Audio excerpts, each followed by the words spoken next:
Saturday morning, time to kick off the Experts program. That means that Luis Alvarez, CEO of the Alvarez Technology Group, is with us here on Power Talk. Hi, Luis. Hi, Mark. How are you? Doing really good. So we've got a really interesting story to dive into in a minute here. It's about a South Korean super app and Elon Musk. But speaking of Elon Musk, a couple things I wanted to mention and get your take on. I've seen stories now that Mr. Musk is, and he said this going in, that he felt that the size of the staff at Twitter was bloated and that the company needed to be right-sized, i.e. layoffs. And last week, we heard that his initial plan was to start laying off 3,500 workers from their San Francisco offices there at Twitter. Now, a question for you is, do we know how many overall workers Twitter has and what that 3,500 represents? Yeah, so that's about half of their staff. They have about 7,500 employees worldwide. And even before Elon pointed it out, folks in the industry felt that Twitter had a bloated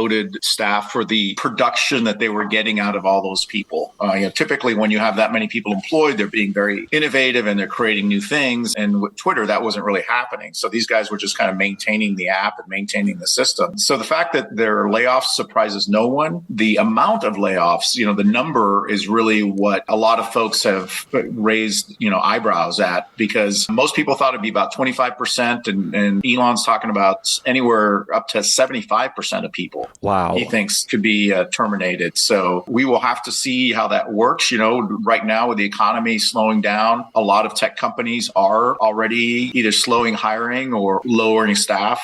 Amazon just announced that they're going to be suspending the hiring in their headquarters to control costs while they figure out what's going on with the economy as a whole. So that part is not unusual, but it's just the number of people is going to be we'll have to see what that impacts on Twitter. Right. Now, the other thing, too, is that social media companies overall are looking at trimming the headcounts. I mean, Mark Zuckerberg was the first guy to bring this up a couple months ago or more about the fact that he didn't feel that Facebook was getting the proper amount of productivity out of all the people they had and that they'd start chopping things if things didn't improve. So this isn't Twitter operating in a vacuum as far as social media goes. No. I mean, I think Twitter's getting a lot of press because it just got sold to Elon and therefore it's higher profile. But the reality is, as you pointed out, that across the board, all tech companies are reducing headcount because they're moving from growth mode to sustainability mode. And when you do that, what's most important is cash flow and the bottom line, as opposed to when you're growing and you can spend money faster than you're making it because you're going to pay, it's going to pay dividends for you down the road. And that looks to be taking a pause, at least for the next year or so. So until we crank up again that growth mode, which may not happen until late 2024, rather late 2023, I think you're going to see a lot of these companies, continue their headcount reduction or at least freezing hiring. And you had mentioned to me that there's also a talk of a class action lawsuit being filed over layoffs. I've never heard of this as a tactic to try and keep your job.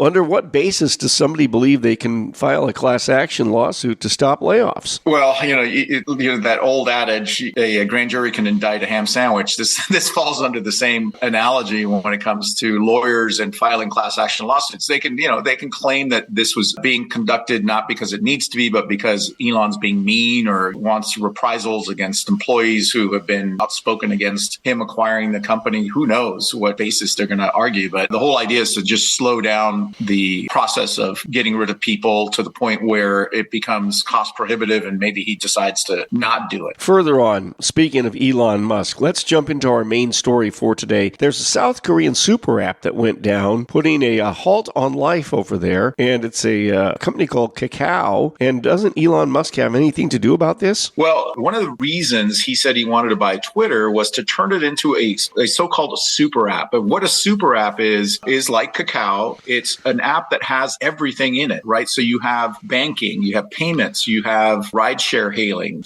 maps and games. So imagine all those individual apps that you have on your phone, rather than having to switch from your banking app to your Venmo app to your Uber app, Google Maps, for example. You can do all that in one app, and hence the name super app. And in Asia, they're super popular. China has a super app. South Korea, Kakao is their super app. It's on 90% of all phones in South Korea, and other Asian countries have the same thing. But it's rare in Western countries. So because there's so much competition and antitrust laws are more prevalent over here than they are in Asia. So Elon has claimed that he's going to turn turn Twitter into this first super app. But, be careful what you wish for, because last weekend, Kakao went down and it basically caused an entire weekend of chaos because people weren't able to do anything like get car service, or, do online banking or play games or even communicate with each other. And it took a few days to finally get it back online, but it really caused a significant amount of disruption in the day-to-day lives of South Koreans. Okay, so this is the old adage about not putting all your eggs in one basket. This really brings it to light. So you have to wonder if looking at something like that might kind of cool his jets towards wanting to build Twitter into that type of an app. But I can see why they would do that, Louis, because you talked a moment ago about layoffs in this realm of social media, because these companies are moving from growth to sustainability. And so if you look at it, like if you're Elon Musk or you're Mark Zuckerberg, and you look at your app and you say, well, what can we do to make this app more compelling for people to use? How can we make it more indispensable besides just a place to talk to your friends or tweet out about this, that, or the other? And so maybe that's the idea behind trying to develop other areas for the app to go. But then there's always that danger that the more people put into something, the greater the possibility that it will fail and leave them high and dry. Exactly. And that's, I think, one of the reasons that you probably will never see a super app in the United States is that I think federal regulators will get involved and say, no. We're not going to put ourselves, to your point, where